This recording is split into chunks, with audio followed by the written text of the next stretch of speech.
बात है एक जंगल की और वहां एक कौवा रहता था। आप जानते हैं ना, कौवे का रंग बड़ा काला सिया होता है, मगर वो बड़ा खुश था, बहुत एंजॉय कर रहा था लाइफ को।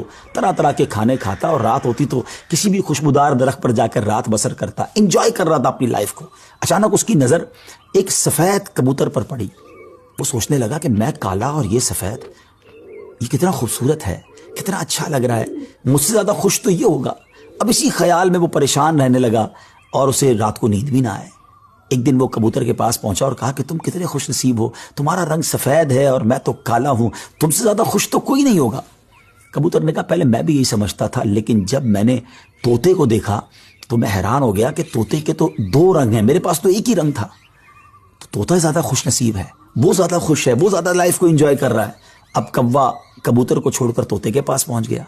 कहा तोते तुम तो ज़्यादा एंजॉय करते होगे, कितने खुश होगे कि तुम्हारे पास तो दो रंग हैं जिस्म पर, तुम्हारी बॉडी बहुत खूबसूरत लगती होगी।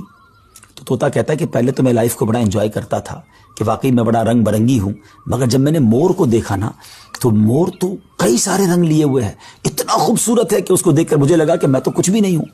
अब कौवा उड़ते उड़ते पहुंच गया मोर के पास। मोर चिड़ियाघर के एक पिंजरे में मौजूद था।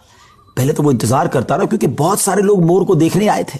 जब सारे लोग देखकर चले गए तो कौवा मोर के पास गया कि ऐ मोर, जरा ये तो बताओ तुम कितने खुश हो, कितने रंग हैं तुम्हारे पास, तुम कितने खूबसूरत हो। मोर कहता है पहले तो मैं यही समझता था कि हाँ मैं बहुत खूबसूरत हूं, मगर फिर मैंने गौर किया कि इसी खूबसूरती की वजह से तो चिड़ियाघर में मैं कैद हो गया हूं। रोजाना हजारों लोग मुझे देखने आते हैं मगर मैं आजाद नहीं हूं। और फिर मैंने बड़ा गौर किया कि वो कौन सा परिंदा है जो चिड़ियाघर में कैद नहीं है। तो मुझे समझ आई कि कौवा ही एक परिंदा ऐसा है जो चिड़ियाघर में कैद नहीं होता, उसको कोई कैद नहीं करता। नाजरीन, कौवे ने जब ये सुना तो उसे एहसास हुआ कि मैं भी अपनी जगह पर वाकई खुश नसीब हूं। अब यहां बज़ाहिर तो ये एक फर्जी वाकया है, लेकिन अगर इसको हम अपनी जिंदगियों पर इंप्लीमेंट करें, अपने बारे में सोचें, हमारे पास बहुत कुछ है, लेकिन जब किसी को हमसे ज्यादा वाले को हम देखते हैं ना तो हमें अपनी चीजें कमतर नजर आने लगती हैं। अपना घर छोटा लगने लगता है, अपनी मोटरसाइकिल, अपनी गाड़ी, अपनी साइकिल वो हमें बड़ी कमतर लगती है जब किसी की बड़ी गाड़ी देखते हैं, किसी का बड़ा घर देखते हैं, किसी की लाइफ स्टाइल को देखते हैं। जो है उस पर एंजॉय नहीं करते बल्कि उस पर शिकवा करते हैं, नाशुक्री करते हैं। इस तरह जिंदगी नहीं गुजरेगी। अगर आप हमेशा अपने से आगे वालों को देखते रहेंगे तो आप परेशान ही रहेंगे। अगर आपने मवाजना करना ही है, कंपैरिजन करना ही है, तो अपने से कमतर लोगों को देखें ना।